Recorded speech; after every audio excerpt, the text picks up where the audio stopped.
কিছুক্ষণ বসে কাজ করলেই পা ফুলে ওঠে। এই ধরনের সমস্যা এড়াতে কী করবেন? আসুন এই সম্পর্কে জেনে নেওয়া যাক। শরীরে পানির পরিমাণ বেড়ে শরীর ফুলে যাওয়াকে চিকিৎসা বিজ্ঞানের ভাষায় ইডিমা বলা হয়। শরীরের টিস্যুতে অতিরিক্ত তরল জমা হওয়ার কারণে ইডিমা হয়ে থাকে। শরীরে বিভিন্ন কারণে ইডিমা হতে পারে, তবে কিডনির অসুখ, হার্টের সমস্যা, লিভারের রোগ, থাইরয়েডের সমস্যা, এছাড়া অনেক সময় দাঁড়িয়ে থাকলে কিংবা বসে থাকার কারণেও পায়ে ইডিমা হতে পারে। যেমন কিডনি আমাদের শরীর থেকে অতিরিক্ত তরল কিংবা বজ্র পদার্থ বের করে দেয়, কিন্তু কিডনি যখন ঠিকমতো কাজ করে না তখন শরীরে তরল জমতে থাকে, তখনই দেখা দেয় ইডিমা। এছাড়া হার্টের অসুখ হলে কিংবা হার্ট দুর্বল হয়ে পড়লে শরীরে রক্ত পাম্প করার ক্ষমতা কমে যায়, তখন টিস্যুতে তরল জমা হয়ে ইডিমা দেখা দিতে পারে। পাশাপাশি লিভার আমাদের শরীরের প্রোটিন তৈরি করে। এটা রক্তনালীর স্বাভাবিক চাপ বজায় রাখতে সাহায্য করে, কিন্তু লিভার যদি কোনোভাবে ক্ষতিগ্রস্ত হয় তখন শরীরে ইডিমা হতে পারে। এছাড়া গর্ভাবস্থায় ইডিমা হতে পারে, ওষুধের সাইড ইফেক্টের কারণে হতে পারে, রক্ত জমাট বাঁধার কারণেও ইডিমা হতে পারে।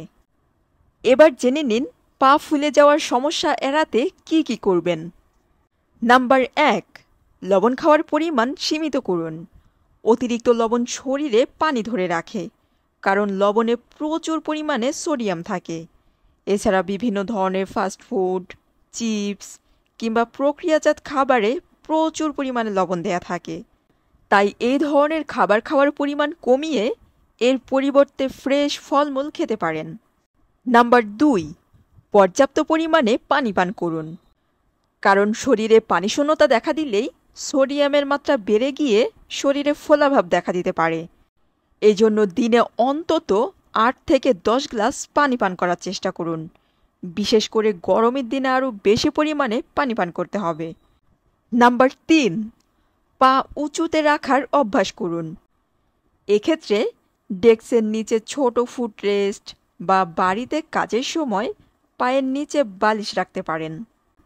এতে করে শরীরে ফ্লুইড জমা হওয়ার প্রবণতা ধীরে ধীরে কমতে থাকে। নাম্বার 4, নিয়মিত হাঁটাচলা করুন। অফিসে কাজ করার ক্ষেত্রে দীর্ঘ সময় একটানা বসে থাকবেন না। ব্যস্ত থাকলেও অন্তত 30 মিনিট পর পর চেয়ার ছেড়ে উঠুন।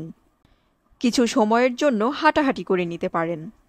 চেয়ারে বসেই পায়ের গোড়ালি ঘোরাতে পারেন, আঙ্গুলের ওপর ভর দিয়ে পা ওঠানো কিংবা নামাতে পারেন।